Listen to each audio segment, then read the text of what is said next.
tadi kan cerita anaknya 3, 1 meninggal. Anak yang keberapa yang meninggal? Anak yang keempat. Anak yang keempat. Oh, anak yang keempat. Jadi sekarang kan anaknya 3, karena anak keempat meninggal. Iya, Pak. Meninggal ketika lahir. Betul. Itu tahun berapa? Kalau saya nggak salah itu 2012, Pak. 2012. Katanya pada saat itu mengalami stres berat ya? Betul, Pak. Saya jadi setelah kehilangan anak itu, karena selama mengandung anak itu saya sakit-sakitan terus. Kadang nggak sadarkan diri karena sesak napas. Dan tak kala saya udah berjuang untuk melihat putranya lahir, Allah tidak mengizinkan saya melihat putra yang saya harapkan itu, karena saya tidak sempat. Begitu saya sadar dari operasi sesar, anak saya sudah meninggal, Pak. Oke. Terus setelah itu menurut kabarnya Bu Imas stres berat.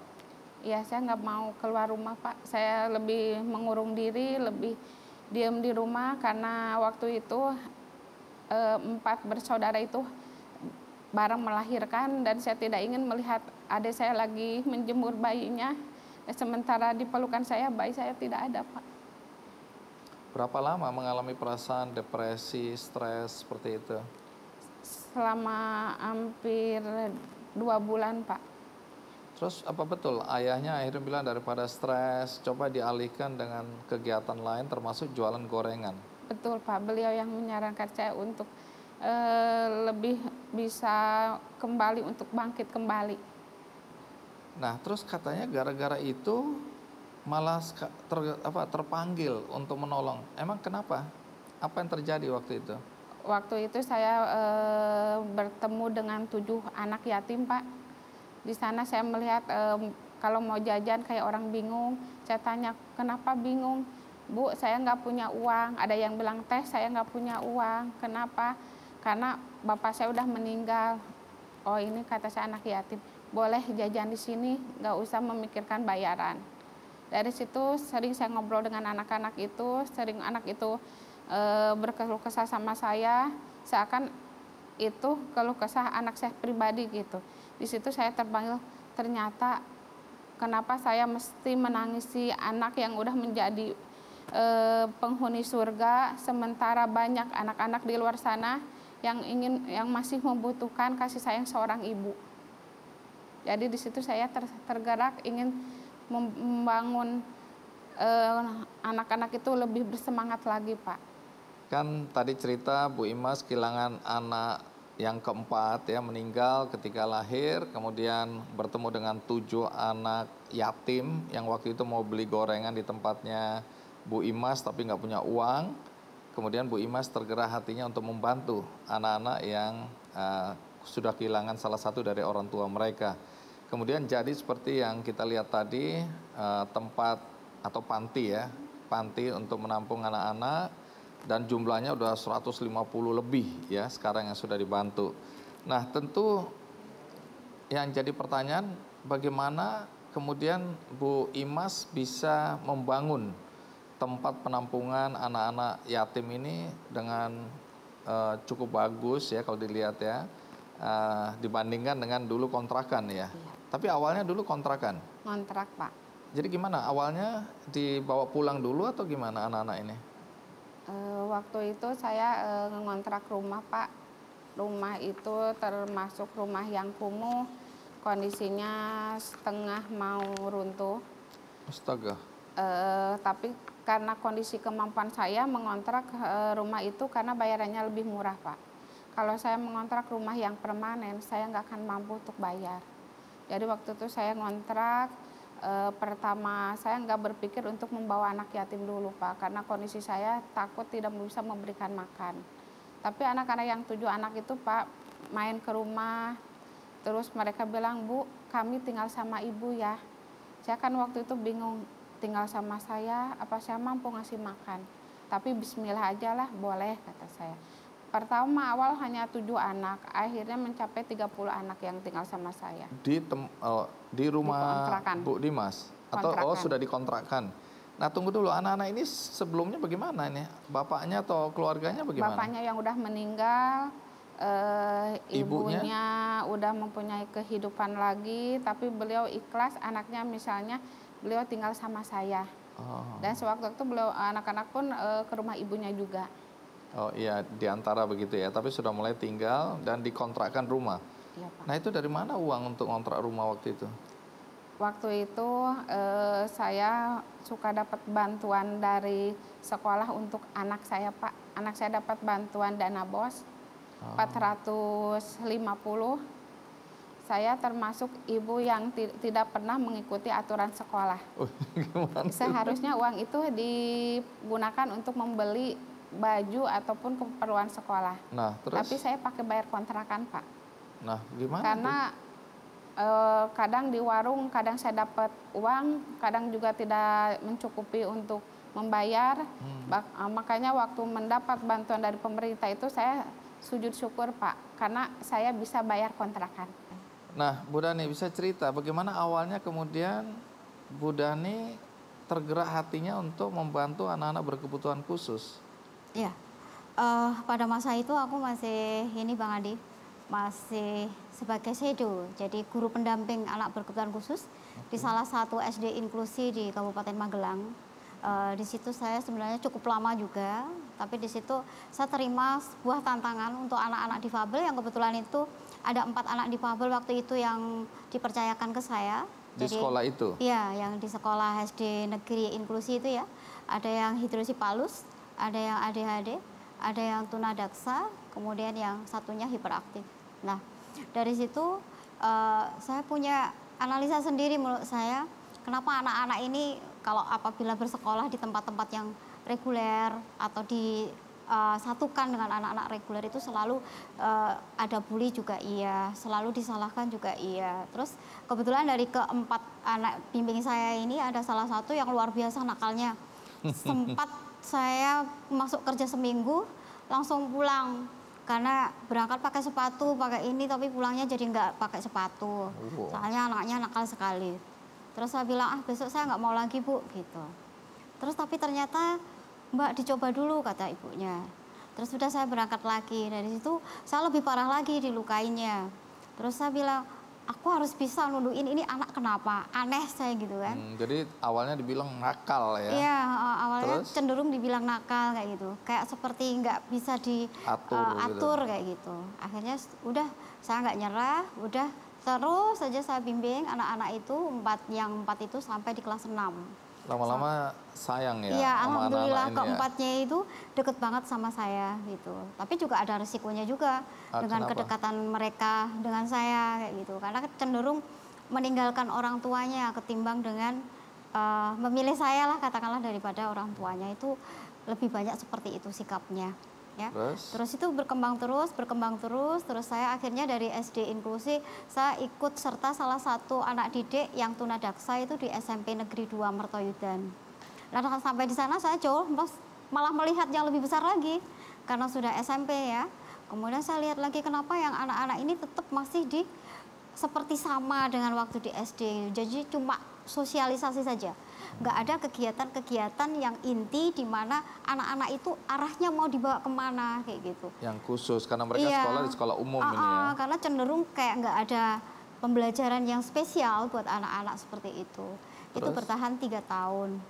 3 tahun setelah itu saya berpikir untuk resign aja, saya buat Mutiara Hati. Jadi adik-adik kita yang belajar di sini sekarang kebutuhan khususnya apa? Ada banyak ya, kebetulan kok punya kami itu semuanya ada gitu ya. Apa misalnya? Jadi kayak Down syndrome, ADHD, hiperaktif, retardasi mental, CP, kemudian hidrosipalus juga ada. Hidrosipalusnya juga ada ya. Kemudian untuk rubellanya juga ada. Cerebral palsy itu yang paling lumayan banyak. Nah, sekarang ini ada berapa anak yang belajar di situ? Ada 52. Yang sudah pernah belajar kalau di total-total?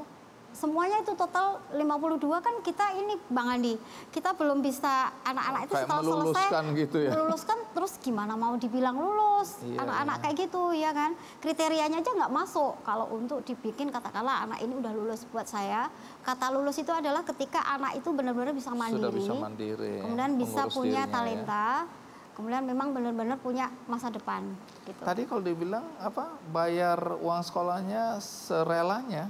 Iya. Maksudnya apa serelanya? Bahkan saya dengar ada yang bayar pakai hasil kebun, hasil tani gitu. Iya betul, karena 90% siswa-siswa kami itu orang tuanya itu single parent. Orang tua tunggal, Iya. ibunya. Iya, terus Jadi mata ini- pencahariannya juga kebanyakan Oke. petani. Oh, Seperti itu. Ya kalau nggak ditukar seperti itu kita nggak bisa bantu mereka. jadi mereka boleh bayar pakai hasil tani gitu? Boleh, boleh. Karena hasil- kebetulan di tempat kami itu kan tadi ada terapi ya. Terapinya kan kita pakai yang natural aja, alami aja. Jadi salah satunya Terus? kayak ketela, daun kelor, pegagan tuh kita tukeran. Gitu. Nah, kalau lihat apa yang dikerjakan oleh Bu Dani, tantangan terberat untuk apa ya, pendidikan anak-anak atau mengelola pendidikan untuk anak-anak berkebutuhan khusus apa ya? Kalau yang pertama jelas untuk memahamkan kepada orang tua ini luar biasa sulit. Apa banyak orang tua yang merasa apa?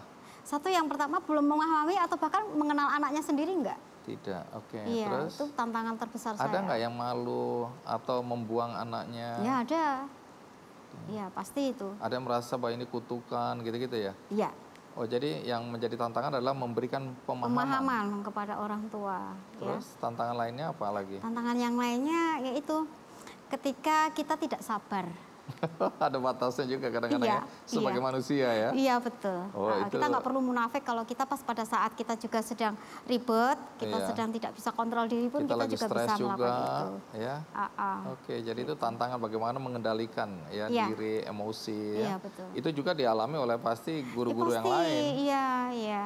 Jadi kalau di sana Ngajar anak, maaf ya, anak-anak yang ya umum aja itu sudah Susah. berat, apalagi ya. iya. Tapi saya lihat tadi anaknya baik-baik, manis-manis tuh, nurut. Alhamdulillah, itu yang sudah lama bisa terkondisi. Dan orang tuanya senang, ada yang udah bisa nyanyi ya. Iya. Sudah bisa baca doa. Alhamdulillah, iya. Awal mula, ya, kami ingin tahu sekarang, awal mula seorang Rama kemudian tergerak hatinya untuk membantu para lansia, orang-orang jompo yang telantar di jalanan itu bagaimana ceritanya? Ya ceritanya kasihan saja lah Bang.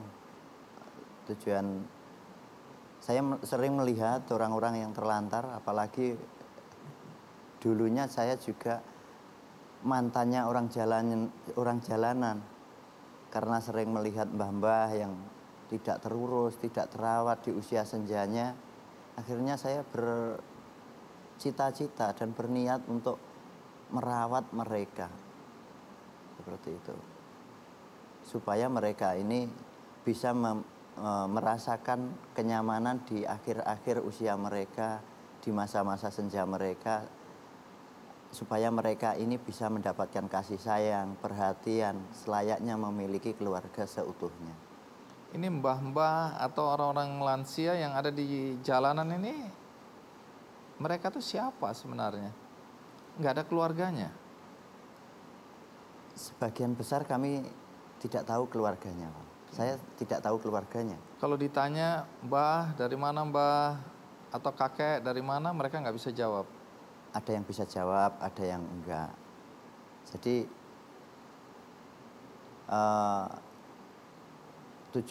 tujuan saya waktu itu sudah, karena terlantar ini belum tentu tidak punya keluarga, dan terlantar ini belum tentu gila, kan seperti itu. Iya. Pada akhirnya dirawat. Jadi Anda kan, tunggu ya, kalau lihat Anda kan, maaf ya, Anda kan juga miskin nih. Iya. Terus betul. bagaimana ceritanya Anda merawat mbah-mbah ini atau orang-orang jompo yang telantar ini? Bagaimana? Kehidupan Anda sudah lebih baik waktu itu?